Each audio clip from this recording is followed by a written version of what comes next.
Other country, some U.S. firms try to apply their own American business models rather than adapting to the host nation. A move former GE chief Jack Welch likens to fitting a square peg in a round hole. Here's what he had to say about Google's ambitions in China earlier on CNBC. You're playing in somebody else's rules, in somebody else's playpen, and you want to make it the rules your rules. That doesn't always go. I mean, China doesn't.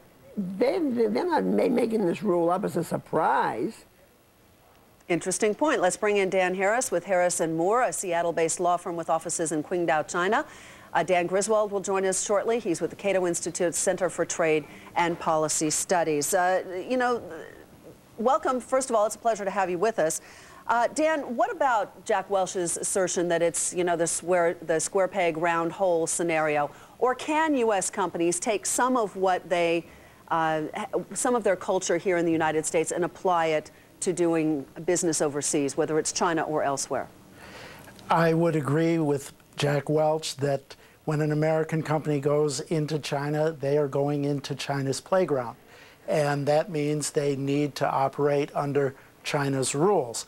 At the same time, that doesn't mean they have to abandon all of their business operations, their methods, and even their morals. But what about bribes, which are very common in other countries, right? And yet American companies are not allowed to do what is very common in many foreign countries, which is pay bribes to get business. So where's the cutoff? If you're going to play by the rules, then in theory, to follow a parity of logic there, you could pay bribes in other countries where it's very common and part of the business culture.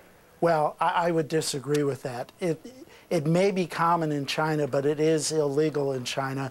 And in most instances, it's not even a good way to do business. So what should Rio Tinto do, for instance? I mean, obviously it is common in China to pay bribes, and now Rio Tinto finds itself with several employees that have been put in prison. They're going to go on trial. How should they handle that particular situation, do you think? Are they handling it correctly?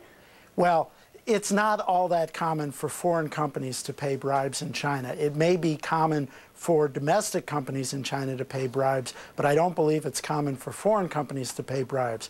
And as far as Rio Tinto goes, I'm not sure how they should handle it in light of the fact that a number of their employees just pled guilty to engaging in bribery. Mr. Harris, why is this with Google coming up now? It's not as though Google didn't know, as Welch pointed out earlier, that country was going to censor, restrict search results. Why are they now on their high horse? Good question, and I'm not sure anyone really has an answer to that. As you know, Google came into China approximately 4 years ago, signed an agreement with China regarding its censoring or self-censoring search results. So the question is, why now? There are many reasons given, ranging from the fact that Google is alleging that it was hacked by the Chinese government.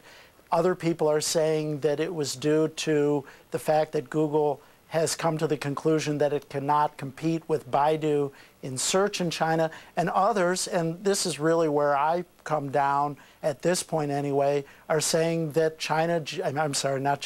that Google simply got tired of engaging in self-censorship. Dan Griswold, could part of the problem also be that China has one foot in communism, but one very large foot in capitalism, and it's very common for people to forget about the communist aspect of China because we focus so much on the capitalist aspect of China? Dan Griswold. This is where communist China is brushing up against capitalist China.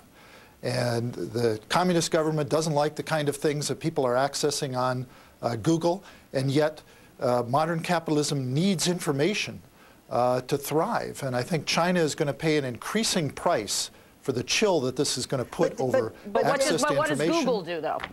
I mean, does Google make the right decision? You outline the problem in China. We all get it. We all understand that. But now companies have to do business there. So how do they get a framework about how they make a decision about whether or not they go in, knowing that that tension exists?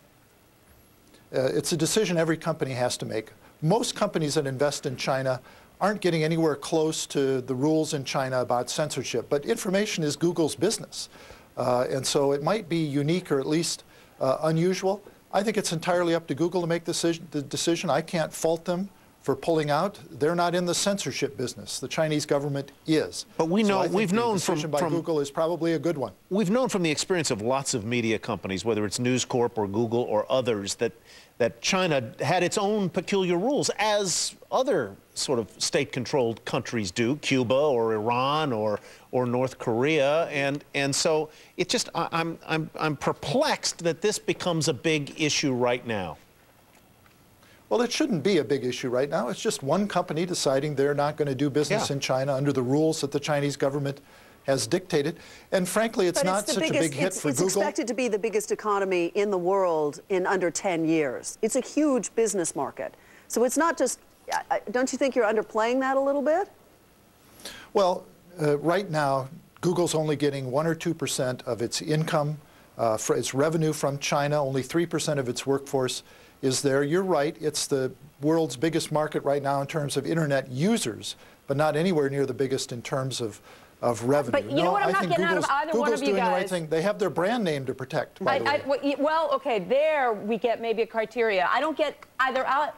What is the sleep at night factor here, right? You have to make a decision about whether or not you're going to do business in a country, and there's got to be a set of rules or frameworks that you think about yourself to decide what is acceptable and what isn't. And I don't hear anything out of either one of you, except maybe some monetary issues, which is what we had from our guest yesterday. It was all about, well, you know, Rio Tinto's 50% of their business in China, so they stay, and Google's 1%, so they don't stay. So it's about money? No, well, it's not just about money. In fact, I think Google is acting on its corporate principles, and I think U.S. companies have to make that decision. They have to look out for their brand name, their own internal principles when they decide where to invest. Dan Harris, you want to reply to that? Yes, I agree with what Mr. Griswold said. I think that if you look at it strictly from an economic perspective, Google's leaving China does not make sense, and therefore I think we have to conclude that there were other reasons, and presumably those reasons are, in fact, Google standing on its principles. All right, gentlemen, thank you very much. Appreciate it. A tricky country to do business in under any